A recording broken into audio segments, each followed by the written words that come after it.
I'm Joffre Swait. I teach at Kepler Education, and this is Book 3, An Old King Remembers. I've chosen the translation done by Murray and Dimmock because I think pseudo-literal translations are fun. Book 3. And now the sun, leaving the beauteous mere, sprang up into the brazen heaven to give light to the immortals and to mortal men on the earth, the giver of grain. And they came to Pylos, the well-built citadel of Neleus. Here the townsfolk on the shore of the sea were offering sacrifice of black bulls to the dark-haired earth-shaker. 9 companies there were, and 500 men sat in each, and in each they held 9 bulls ready for sacrifice. Now when they had tasted the inner parts and were burning the thigh pieces to the god, the others put straight into the shore and hauled up and furled the sail of the shapely ship and moored her, and themselves stepped forth. Forth, too, from the ship stepped Telemachus, and Athena led the way. And the goddess, flash-eyed Athena, spake first to him and said, Telemachus, no longer hast thou need to feel shame, no, not a whit, for to this end hast thou sailed over the sea, that thou mightest seek tidings of thy father, where the earth covered him, and what fate he met. But come now, go straightway to Nestor, tamer of horses. Let us learn what counsel he keepeth hid in his breast, and do thou beseech him thyself, that he may tell thee the very truth. A lie he will not utter, for he is wise indeed. Then wise Telemachus answered her, Mentor, how shall I go, and how shall I greet him? I am as yet all unversed in subtle speech, and moreover a young man has shame to question an elder. Then the goddess, flashing-eyed Athena, answered him, Telemachus, somewhat thou wilt of thyself devise in thy breast, and somewhat heaven too will prompt thee, for methinks not without the favor of the gods hast thou been born and reared. So spake Pallas Athena, and led the way quickly, but he followed in the footsteps of the goddess, and they came to the gathering and the companies of the men of Pylos. There Nestor sat with his sons, and round about his people, making ready the feast, were roasting some of the meat and putting other pieces on spits. But when they saw the strangers, they all came thronging about them, and clasped their hands in welcome, and bade them sit down. First Nestor's son Pisistratus came near and took both by the hand, and made them to sit down at the feast on soft fleeces upon the sand of the sea, beside his brother Thrasymedes and his father. Thereupon he gave them portions of the inner meat, and poured wine in a golden cup, and pledging her he spoke to Pallas Athena, daughter of Zeus, who bears the aegis. Pray now, daughter, to the Lord Poseidon, for his is the feast whereon you chanced in coming hither. And when thou hast poured libations and hast prayed as is fitting, then give thy friend also the cup of honey-sweet wine that he may pour, since he too, I ween, prays to the immortals. For all men have need of the gods. Howbeit he is the younger of like age with myself. Wherefore to thee first will I give the golden cup. So he spake, and placed in her hand the cup of sweet wine. But Pallas Athena rejoiced at the man's wisdom and judgment, and that to her first he gave the golden cup, and straightway she prayed earnestly to the Lord Poseidon. Hear me, Poseidon, thou earth enfolder, and grudge not an answer to our prayer to bring these deeds to fulfillment. To Nestor first of all, and to his sons vouchsafe renown, and then do thou grant to the rest gracious requital for this glorious hecatomb, even to all the men of Pylos. And grant furthermore that Telemachus and I may return when we have accomplished all that for which we came hither with our swift black ship. Thus she prayed, and was herself fulfilling all. Then she gave Telemachus the fair 2-handled cup, and in like manner the dear son of Odysseus prayed. Then when they had roasted the outer flesh and drawn it off the spits, they divided the portions and feasted a glorious feast. But when they had put from them the desire of food and drink, the horseman, Nestor of Gerenia, spoke first among them. Now verily it is seemlier to ask and inquire of the strangers who they are, since now they have had their joy of food. Strangers, who are ye? Whence do ye sail over the watery ways? Is it on some business, or do ye wander at random over the sea, even as pirates, who wander hazarding their lives and bringing evil to men of other lands? Then wise Telemachus took courage, and made answer, for Athena herself put courage in his heart, that he might ask about his father that was gone, and that good report might be among his men. Nestor, son of Neleus, great glory of the Achaeans, thou askest whence we came, and I will surely tell thee. We have come from Ithaca, that is below Neon. But this business whereof I speak is mine own, and concerns not the people. I come after the widespread rumor of my father, if haply I may hear of it, even of goodly Odysseus of the steadfast heart, who once, men say, fought by thy side and sacked the city of the Trojans. For of all men else, as many as warred with the Trojans, we learn where each man died a woeful death, but of him the son of Cronos has made even the death to be past learning. For no man can tell surely where he hath died, whether he was overcome by foes on the mainland, or on the deep among the waves of Amphitrite. Therefore am I now come to thy knees, if perchance thou wilt be willing to tell me of his woeful death, whether thou sawest it haply with thine own eyes, or didst hear from some other the story of his wanderings, for beyond all men did his mother bear him to sorrow. And do thou no wise out of ruth or pity for me speak soothing words, but tell me truly how thou didst come to behold him.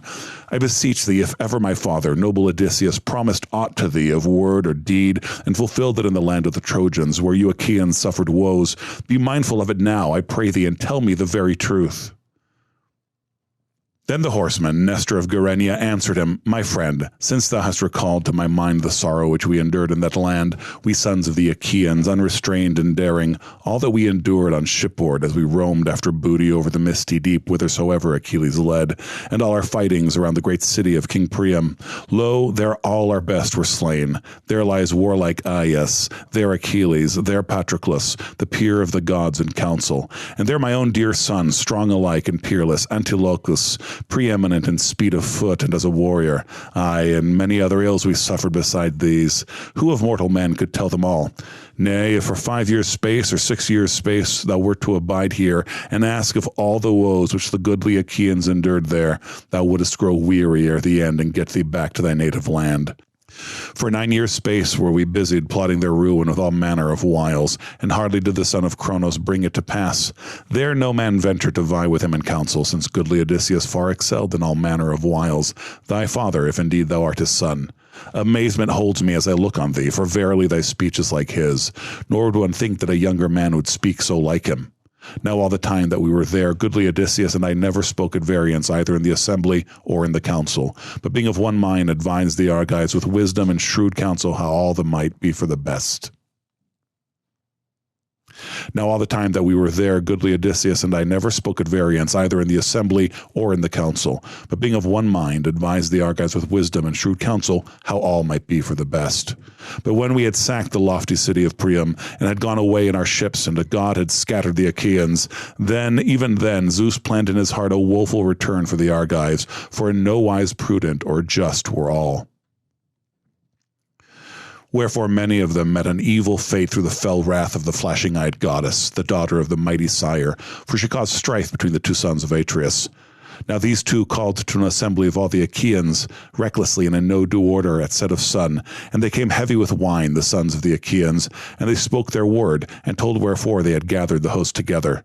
Then in truth Menelaus bade all the Achaeans think of their return over the broad back of the sea, but in no wise did he please Agamemnon, for he was fain to hold back the host and to offer holy hecatombs, that he might appease the dread wrath of Athena. Fool, nor knew he this, that with her was to be no hearkening, for the mind of the gods that are forever is not quickly turned. So these two stood bandying harsh words, but the well-grieved Achaeans sprang up with a wondrous din, and twofold plans found favor with them. That night we rested, each side pondering hard thoughts against the other, for Zeus was bringing upon us an evil doom. But in the morning some of us launched our ships upon the bright sea, and put on board our goods and the low-girdled women. Half, indeed, of the host held back and remained there with Agamemnon, son of Atreus, shepherd of the host. But half of us embarked and rowed away, and swiftly the ships sailed, for a god made smooth the cavernous sea. But when we came to Tenedos, we offered sacrifice to the gods, being eager to reach our homes. Howbeit Zeus did not yet purpose our return, stubborn god, who roused evil strife again the second time. Then some turned back their curved ships, and departed, even the lord Odysseus, the wise and crafty-minded, with his company, once more showing favor to Agamemnon, son of Atreus. But I, with the full company of ships that followed me, fled on, for I knew that the god was devising evil. And the warlike son of Tydeus fled and urged on his men, and late upon our track came fair-haired Menelaus, and overtook us in Lesbos as we were debating the long voyage, whether we should sail to seaward of rugged Chios toward the isle Piprisia. And the warlike son of Tydeus fled and urged on his men, and laid upon our track came fair-haired Menelaus, and overtook us in Lesbos, as we were debating the long voyage, whether we should sail to seaward of rugged Chios, toward the isle Syria, keeping Chios itself on our left, or to landward of Chios past windy Mimas. So we asked the god to show us a sign, and he showed it us, and bade us cleave through the midst of the sea to Euboea, that we might meet the soonest escape from misery. And a shrill wind sprang up to blow, and the ship ran swiftly over the teeming waves, and at night put into Garisteus. There on the altar of Poseidon we laid many thighs of bulls, thankful to have traversed the great sea. It was the 4th day when in Argos the company of Diomedes, son of Tydeus, tamer of horses, stayed their shapely ships. But I held on toward Pylus, and the wind was not once quenched from the time when the god first sent it forth to blow. Thus I came, dear child, without tidings, nor know I aught of these others, who of the Achaeans were saved and who were lost. But what tidings I have heard as I abide in our halls thou shalt hear, as is right, nor will I hide it from thee. Safely, they say, came the Myrmidons that rage with the spear, whom the famous son of great-hearted Achilles led, and safely Philoctetes, the glorious son of Poias, all his company, too, did Idomeneus bring to Crete, all who escaped the war, and the sea robbed him of none. But of the son of Atreus you have yourselves heard, far off though you are, how he came and how Aegisthus devised for him a woeful doom. Yet verily he paid the reckoning therefore in terrible wise. So good a thing is it that a son be left behind a man in his death, since that son took vengeance on his father's slayer, the guileful Aegisthus, for that he slew his glorious father. Thou too, friend, for I see thou art a comely man and tall, be thou valiant, that many a one among men yet to be born may praise thee. Then wise Telemachus answered him, Nestor, son of Neleus, great glory of the Achaeans, yea, verily that son took vengeance, and the Achaeans shall spread his fame abroad, that men who are yet to be may hear thereof. Oh, that the gods would clothe me with such strength that I might take vengeance on the wooers for their grievous sin, who in wantonness devised mischief against me. But lo, the gods have spun for me no such happiness, for me or for my father, and now I must in any case endure. Then the horseman Nestor of Gerenia answered him, Friend, since thou callest this to my mind and didst speak of it, they say that many wooers for the hand of thy mother devise evils in thy halls, in thy despot. Tell me, art thou willingly thus oppressed, or do the people throughout the land hate thee, following the voice of a god? Who knows but Odysseus may some day come and take vengeance on them for their violent deeds. He alone it may be, or even all the host of the Achaeans. Ah, with that flashing-eyed Athena might choose to love thee, even as she cared then exceedingly for glorious Odysseus in the land of the Trojans, where we Achaeans suffered woes. For never yet have I seen the gods so manifestly showing love as Pallas Athena did to him, standing manifest by his side. If she would be pleased to love thee in such wise and would care for thee at heart, then would many a one of them utterly forget marriage.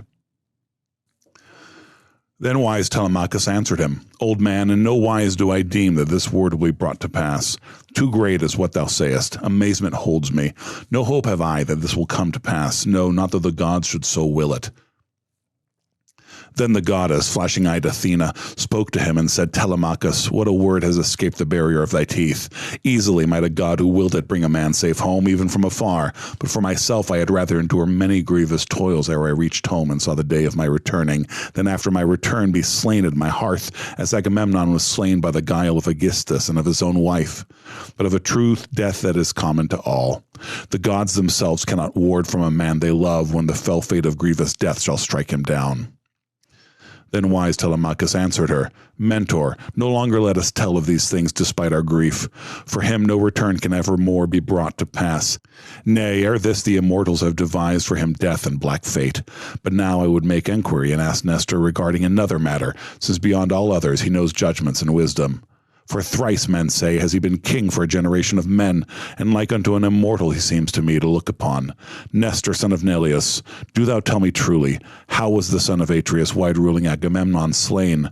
Where was Menelaus? What death did guileful Aegisthus plan for the king, since he slew a man mightier far than himself? Was Menelaus not in Achaean Argos, but wandering elsewhere among men, so that Aegisthus took heart and did the murderous deed? Then the horseman Nestor of Gerenia answered him, Then verily, my child, will I tell thee all the truth. Lo, of thine own self thou dost guess how this matter would have fallen out if the son of Atreus, fair-haired Menelaus, on his return from Troy had found Aegisthus in his halls alive. Then for him not even in death would they have piled the uppiled earth, but the dogs and birds would have torn him as he lay on the plain far from the city, nor would any of the Achaean women have bewailed him, for monstrous was the deed he devised. We on our part abode there in Troy, fulfilling our many toils, but he, at ease in a nook of horse-pasturing Argos, ever sought to beguile with words the wife of Agamemnon. Now at the first she put from her the unseemly deed, the beautiful Clytemnestra, for she had an understanding heart. And with her was furthermore a minstrel, whom the son of Atreus straitly charged, when he set forth for the land of Troy to guard his wife. But when at length the doom of the gods bound her that she should be overcome, then verily Aegisthus took the minstrel to a desert isle, and left him to be prey and spoil of birds. And her, willing as he was willing, he led to his own house. And many thigh pieces he burned upon the holy altars of the gods, and many offerings he hung up, woven stuffs and gold, since he had accomplished a mighty deed beyond all his heart had hoped. Now we were sailing together on our way from Troy, the son of Atreus and I, in all friendship. But when we came to holy Sunium, the cape of Athens, there Phoebus Apollo assailed with his gentle shafts, and slew the helmsman of Menelaus, as he held in his hands the steering oar of the speeding ship, even Phrontis, son of Onotor, who excelled the tribes of men in piloting a ship when the storm winds blow strong. So Menelaus tarried there, though eager for his journey, that he might bury his comrade and over him pay funeral rites. But when he in his turn, as he passed over the wine-dark sea and the hollow ships, reached in swift course the steep height of Malea, then verily Zeus, whose voice is borne afar, planned for him a hateful path, and poured upon him the blasts of shrill winds, and the waves were swollen to huge size like unto mountains. Then parting his ships in twain, he brought some to Crete, where the Sidonians dwelt about the streams of Iardanus. Now there is a smooth cliff, sheer toward the sea, on the border of Gortyn and the misty deep, where the southwest wind drives the great wave against the headland on the left toward Phaestus, and a little rock holds back a great wave. Thither came some of his ships, and the men with much ado escaped destruction, howbeit the ships the waves dashed to pieces against the reef. But the 5 other dark-prowed ships the wind as it bore them, and the wave brought to Egypt. So he was wandering there with his ships among men of strange speech, gathering much livelihood and gold. But meanwhile Aegisthus devised this woeful work at home. 7 years he reigned over Mycenae, rich in gold, after slaying the son of Atreus, and the people were subdued under him. But in the 8th came as his bane the goodly Orestes back from Athens, and slew his father's murderer, the guileful Aegisthus, for that he had slain his glorious father. Now when he had slain him, he made a funeral feast for the Argives over his hateful mother and the craven Aegisthus. And on the selfsame day there came to him Menelaus, good at the war cry, bringing much treasure, even all the burden that his ships could bear.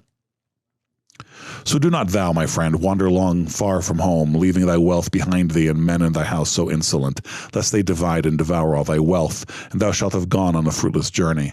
But to Menelaus I bid and command thee to go, for he has but lately come from a strange land, from a folk whence no one would hope in his heart to return, whom the storms had once driven astray into a sea so great, whence the very birds do not fare in the space of a year, so great is it and terrible. But now go thy way with thy ship and thy comrades, or if thou wilt go by land, here are chariot and horses at hand for thee, and here at thy service are my sons, who will be thy guides to goodly Lacedaemon, where lives fair-haired Menelaus. And do thou beseech him thyself that he may tell thee the very truth, a lie he will not utter, for he is wise indeed. So he spoke, and the sun set, and darkness came on. Then among them spoke the goddess, flashing-eyed Athena. Old man, of a truth thou hast told this tale aright. But come, cut out the tongues of the victims, and mix the wine. And when we have poured libations to Poseidon and the other immortals, we may bethink us of sleep. For it is the time thereto. Even now has the light gone down beneath the darkness, and it is not fitting to sit long at the feast of the gods, but to go our way. So spoke the daughter of Zeus, and they hearkened to her voice. Heralds poured water over their hands, and youths filled the bowls brimful of drink, and served out to all, pouring first drops for libation into the cups. Then they cast the tongues upon the fire, and rising up, cast libations upon them. But when they had poured libations, and had drunk to their heart's content, then verily Athena and godlike Telemachus were both fain to return to the hollow ship. But Nestor on his part sought to stay them, and he spake to them, saying, This may Zeus forbid, and the other immortal gods, that ye should go from my house to your swift ship, as from one utterly without raiment and poor, who has not cloaks and blankets and plenty in his house, whereon both he and his guests may sleep softly. Nay, in my house there are cloaks and fair blankets. Never surely shall the dear son of this man Odysseus lie down upon the deck of a ship, while I yet live, and children after me are left in my halls to entertain strangers, even whosoever shall come to my house. Then the goddess, flashing-eyed Athena, answered him, Well indeed hast thou spoken in this, old friend, and it were fitting for Telemachus to hearken to thee, since it is far better thus. But while he shall now follow with thee, that he may sleep in thy halls, I for my part will go to the black ship, that I may hearten my comrades and tell them all. For alone among them I declare that I am an older man. The others are younger, who follow in friendship, all of them of like age with great-hearted Telemachus. There will I lay me down by the hollow black ship this night, but in the morning I will go to the great-hearted Cauconians, where a debt is owing to me, in no wise new or small. But do thou send this man on his way with a chariot and with thy son, since he has come to thy house, and give him horses, the fleetest thou hast in running, and the best in strength. So spoke the goddess, flashing-eyed Athena, and she departed in the likeness of a sea-eagle, and amazement fell upon all at the sight, and the old man marveled when his eyes beheld it. And he grasped the hand of Telemachus, and spoke, and addressed him. Friend, in no wise do I think that thou wilt prove a base man or a craven, if verily when thou art so young the gods follow thee to be thy guides. For truly this is none other of those that have their dwellings on Olympus, but the daughter of Zeus, Tritogeneia, the maid most glorious, she that honored also thy noble father among the Argives. Nay, O queen, be gracious, and grant to me fair renown, to me and to my sons and to my revered wife, and to thee in return will I sacrifice a sleek heifer, broad of brow, unbroken, which no man hath yet led beneath the yoke. Her will I sacrifice, and I will overlay her horns with gold. So he spoke in prayer, and Pallas Athena heard him. Then the horseman, Nestor of Gerenia, led them, his sons and the husbands of his daughters, to his beautiful palace. And when they reached the glorious palace of the king, they sat down in rows on the chairs and high seats. And on their coming the old man mixed for them a bowl of sweet wine, which now in the 11th year the housewife opened, when she had loosed the string that held the lid. Thereof the old man bade mix a bowl, and earnestly he prayed as he poured libations to Athena, the daughter of Zeus, who bears the Aegis. But when they had poured libations and had drunk to their heart's content, they went, each to his home, to take their rest. But the horseman, Nestor of Gerenia, bade Telemachus, the dear son of divine Odysseus, to sleep there on a corded bedstead under the echoing portico, and by him Pisistratus of the good ashen spear, a leader of men, who among his sons was still unwed in the palace. But he himself slept in the inmost chamber of the lofty house, and beside him lay the lady his wife, who had strewn the couch. Soon as early dawn appeared, the rose he fingered, up from his bed rose the horseman, Nestor of Gerenia, and went forth and sat down on the polished stones which were before his lofty doors, white and glistening as with oil. On these of old was wont to sit Neleus, the peer of the gods in council, but he ere this had been stricken by fate and had gone to the house of Hades, and now there sat upon them in his turn Nestor of Gerenia, the warder of the Achaeans, holding a scepter in his hands. About him his sons gathered in a throng as they came forth from their chambers, Echephron and Stratius and Perseus and Aretus, and godlike Thrasymedes, and to these thereafter came as the sixth the lord Pisistratus, and they led them godlike Telemachus, and made him sit beside them, and the horseman Nestor of Gerenia was first to speak among them. Quickly, my dear children, fulfill my desire, that first of all the gods I may propitiate Athena, who came to me in manifest presence to the rich feast of the god. Come now, let one go to the plain for a heifer, that she may come speedily, and that the neatherd may drive her. And let one go to the black ship of great-hearted Telemachus, and bring all his comrades, and let him leave 2 men only. And let one again bid the goldsmith Laerces come hither, that he may overlay the heifer's horns with gold. And do ye others abide here together. And bid the handmaids within to make ready a feast throughout our glorious halls, to fetch seats and logs to set on either side of the altar, and to bring clear water. So he spoke, and they all set busily to work. The heifer came from the plain, and from the swift, shapely ship came the comrades of great-hearted Telemachus. The smith came, bearing in his hands his tools of bronze, the implements of his craft, anvil and hammer, and well-made tongs, wherewith he wrought the gold. And Athena came to accept the sacrifice. Then the old man Nestor, the driver of chariots, gave gold, and the smith prepared it, and overlaid therewith the horns of the heifer, that the goddess might rejoice when she beheld the offering. And Stratius and goodly Echephron led the heifer by the horns, and Aretas came from the chamber, bringing them water for the hands and a basin embossed with flowers, and in the other hand he held barley grains in a basket, and Thrasymedes, steadfast in fight, stood by, holding in his hands a sharp axe to fell the heifer, and Perseus held the bowl for the blood. Then the old man Nestor, driver of chariots, began the opening rite of hand-washing and sprinkling with barley grains, and earnestly he prayed to Athena, cutting off his first offering the hair from the head and casting it into the fire. Now when they had prayed and had strewn the barley grains, straightway the son of Nestor, Thrasymedes, high of heart, came near and dealt the blow, and the axe cut through the sinews of the neck and loosened the strength of the heifer. Then the women raised the sacred cry, the daughters and sons' wives and the revered wife of Nestor, Eurydice, the eldest of the daughters of Clymenus. And the men raised the heifer's head from the broad Swait earth and held it, and Pisistratus, leader of men, cut the throat. And when the black blood had flowed from her and the life had left the bones, at once they cut up the body, and straightway cut out the thigh pieces all in due order, and covered them with a double layer of fat, and laid raw flesh among them. Then the old man burned them on billets of wood, and poured over them flaming wine, and beside him the young men held in their hands the 5-pronged forks. But when the thigh pieces were wholly burned, they had tasted the inner parts, they cut up the rest, and spitted and roasted it, holding the pointed spits in their hands. Meanwhile the fair Polycaste, the youngest daughter of Nestor, son of Neleus, bathed Telemachus, and when she had bathed him and anointed him richly with oil, and had cast about him a fair cloak and a tunic, forth from the bath he came in form like unto the immortals, and he went and sat down by Nestor, the shepherd of the people. Now when they had roasted the outer flesh and had drawn it off the spits, they sat down and feasted, and worthy men waited on them, pouring wine into golden cups. But when they had put from them the desire of food and drink, the horseman, Nestor of Gerenia, was first to speak, saying, My sons, up, yoke for Telemachus horses with beautiful mane beneath the car, that he may get forward on his journey. So he spoke, and they readily hearkened and obeyed, and quickly they yoked beneath the car the swift horses. And the housewife placed in the car bread and wine and dainties, such as kings, fostered of Zeus, are wont to eat. Then Telemachus mounted the beautiful car, and Pisistratus, son of Nestor, a leader of men, mounted beside him and took the reins in his hands. He touched the horses with a whip to start them, and nothing loath the pair sped on to the plain, and left the steep citadel of Pylos. So all day long they shook the yoke which they bore about their necks. Now the sun set, and all the ways grew dark, and they came to Pherae, to the house of Diocles, son of Ortolachus, whom Alpheus begot. There they spent the night, and before them he set the entertainment due to strangers. As soon as early dawn appeared, the rosy-fingered, they yoked the horses and mounted the inlaid car, and drove forth from the gateway and the echoing portico. Then Pisistratus touched the horses with the whip to start them, and nothing loath the pair sped onward. So they came to the wheat-bearing plain, and thereafter pressed on toward their journey's end. So well did their swift horses bear them on. And the sun set, and all the ways grew dark.